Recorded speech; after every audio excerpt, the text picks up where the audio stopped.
At your home, a locally owned window coverage store says you can do this and you can do it with saving $1 or $2. And joining us now with some cost-effective tips to get your home ready for spring, senior design consultant at House of Window Covering, Sarah Defer. And Sarah, thank you so much for joining us.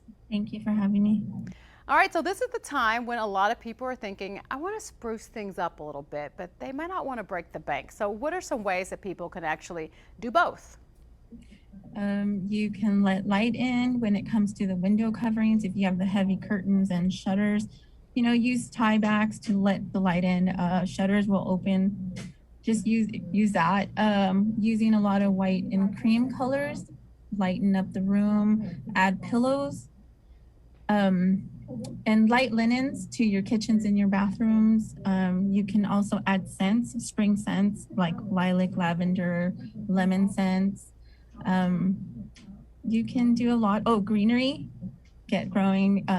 Add greenery, some plants. Maybe you don't have a green thumb, so you can also use silk arrangements, and those are also good too. All right, let's break those down a little bit. I mean, what do you think it is about when you say let in the light? What do you think that does for someone's spirit and their feeling in their home?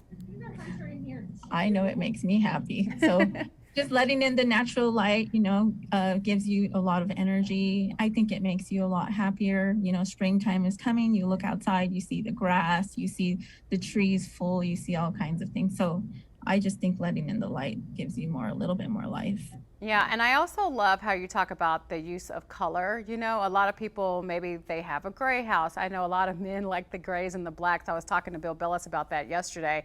But you're saying to add more whites and creams. What does that do for your home for the spring?